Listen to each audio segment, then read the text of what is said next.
Bonjour, bienvenue à tous sur la rubrique Matin Nouveau. Nous aimons chaque semaine méditer l'évangile du dimanche suivant, c'est-à-dire le 25 avril en ce qui nous concerne, et ce sera le 4e dimanche du temps de Pâques, appelé aussi dimanche du bon pasteur, parce que l'évangile qui est systématiquement proclamé lors de ce dimanche parle de ce sujet. L'évangile du bon pasteur, c'est dans un seul des 4 évangiles qu'on le trouve, c'est en Jean au chapitre 10. J'ai choisi la phrase suivante.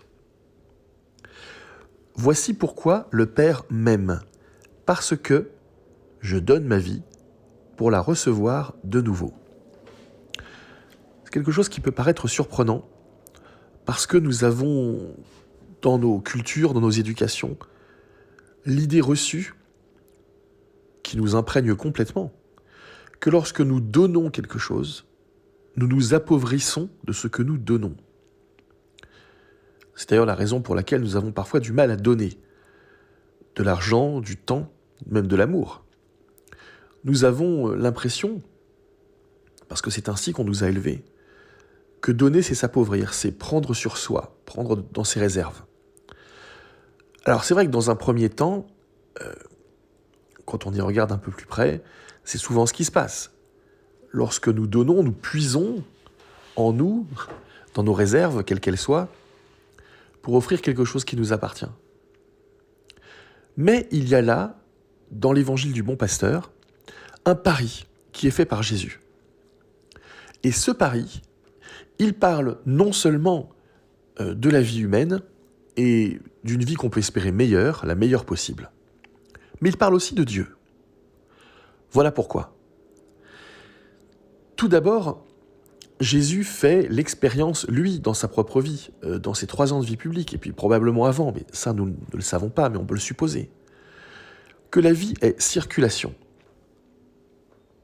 La vie est circulation parce que la vie est un don de Dieu, et qu'elle ne cesse de passer, de circuler, de se donner et d'être reçue. D'instant en instant, à chaque moment, autour de nous, la vie ne cesse de circuler. Il y a de la vie qui est donnée, il y a de la vie qui est reçue. Et cela est vrai aussi bien dans simplement l'acte même de respirer, nous inspirons et nous expirons à tout instant, qui est quelque chose de très simple et que tout le monde peut comprendre. Et autour de nous, dans le processus même de la vie, dans la vie naturelle, dans la vie qui nous environne, dans la vie de tous les biotopes dans lesquels nous sommes, eh bien on voit que simplement les formes de vie s'interpénètrent, se donnent et se reçoivent.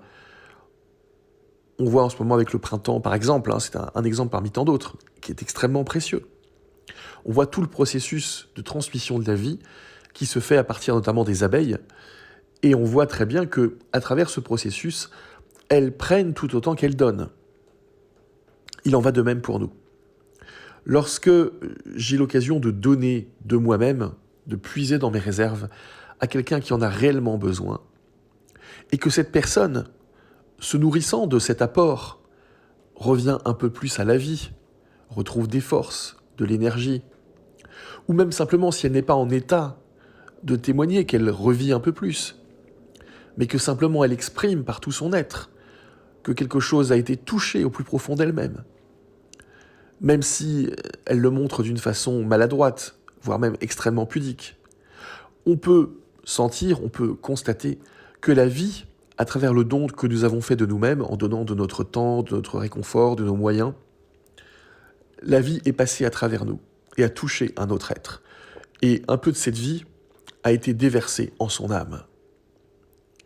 Lorsque nous donnons quelque chose, et que nous le faisons avec le cœur, nous ne donnons pas simplement quelque chose, c'est une petite parcelle de nous-mêmes. Alors bien sûr, ça a pu nous coûter en temps et en énergie que de le faire. On peut se sentir un peu plus fatigué, par exemple. Mais on voit assez rapidement qu'avec un peu de temps, nos forces reviennent. Et que la vie qui a été donnée, l'a été donnée une bonne fois pour toutes. Cette petite flamme de réconfort et d'espérance que nous avons déposée dans l'âme de la personne aidée, cette petite flamme a été donnée d'une façon irréversible. Et même si la personne n'en fait pas un bon usage, cela a été donné quand même. De tout cela, Jésus a fait l'expérience tout au long de sa vie, et en particulier on le voit dans sa vie publique, puisque l'Évangile en parle. La vie qu'il donne, eh bien, elle se transmet aux autres, elle change des vies, parce qu'elle est donnée très puissamment, sans rien attendre en retour.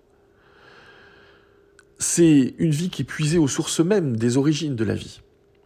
Et c'est la raison pour laquelle Jésus a tant besoin de prier seul pour se ressourcer auprès du Père. Mais ce qu'il nous dit là n'est pas simplement vrai pour la vie humaine. C'est vrai aussi de la vie de Dieu. Il est en train de nous parler de la manière dont Dieu fonctionne. Et je trouve ça incroyable qu'il, au détour d'une phrase, en si peu de mots, il nous décrive qui est Dieu en fait. Parce que voilà ce qu'il dit, je répète la phrase. « Voici pourquoi le Père m'aime, parce que je donne ma vie pour la recevoir de nouveau. » Alors bien sûr, on pourrait faire une interprétation en disant « il est en train de parler de sa mort et de sa résurrection », mais pas seulement. Jésus parle là en général. Il reçoit du Père à tout instant sa vie. Et comme il la reçoit comme un cadeau, comme il en est émerveillé, comme il en est ébloui et rempli de joie, d'instant en instant, cette vie, il la redonne, il ne la garde pas pour lui. Parce qu'il trouve qu'il n'y a rien de plus beau que cette vie soit transmise.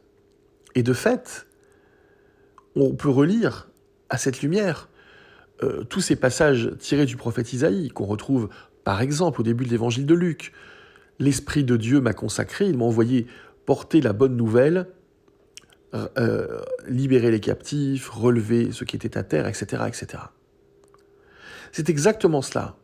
Le Père veut que sa vie soit transmise à ceux qui ont perdu un peu cette flamme de la vie, à ceux qui s'éteignent. Il rallume en eux la flamme de la vie. Et évidemment, le mouvement ne serait pas complètement achevé, mais ce n'est pas une obligation, bien sûr. Si ceux qui sont bénéficiaires d'une telle grâce ne rendaient pas grâce, l'expression vient vraiment de là, rendre grâce, s'ils ne tournaient pas leur attention, leur remerciement, leur gratitude vers celui qui en est la source. Donc, ça veut dire qu'ils le reconnaissent comme la source de tout ça. Et donc pour bien faire, il faudrait que tout cela soit bouclé, en fait. La vie vient de sa source qu'est le Père, elle est transmise par Jésus, elle touche le cœur de ceux qui en ont le plus besoin et qui veulent bien l'accueillir. Et l'idéal serait que tout cela soit rebouclé et que ceux qui ont été les bénéficiaires de ce don se tournent vers cette source, la reconnaissent comme telle et lui adressent leurs remerciements. C'est le sens de toute la vie chrétienne. La vie chrétienne est traversée par cela. L'Eucharistie, en grec action de grâce, remerciement, l'Eucharistie c'est vraiment ça. Nous symbolisons ce mouvement. Nous recevons les dons de la terre que l'homme a travaillés et nous les présentons à Dieu. Et à travers ce don, nous recevons la présence de Dieu. Nous nous mettons dans cette boucle, en fait, de la vie, la boucle du vivant. La vie qui part de sa source et qui y retourne. Et d'ailleurs, si nous réfléchissons bien un instant, c'est notre trajectoire. De Dieu nous venons, à Dieu nous retournerons. Pour Jésus, il est évident que la vie divine se donne et se reçoit. Elle est perpétuel don et perpétuel retour de ce don. Et je pense qu'on pourrait faire une lecture encore un peu plus fine. Ce n'est pas que le Père l'aime parce qu'il donne sa vie et la reçoit. L'acte même d'aimer du Père se tient tout entier dans cette circulation de la vie. L'amour du Père et du Fils est perpétuellement ce don, cette vie qui circule de l'un à l'autre. Dans la tradition chrétienne, cette vie, ce souffle qui circule du Père et du Fils au Père, ce souffle qu'ils ont en partage, la tradition chrétienne l'a nommé Esprit Saint.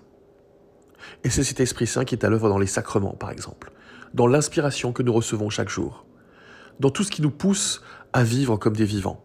Et Dieu sait que ça n'est pas simple. Exister est simple.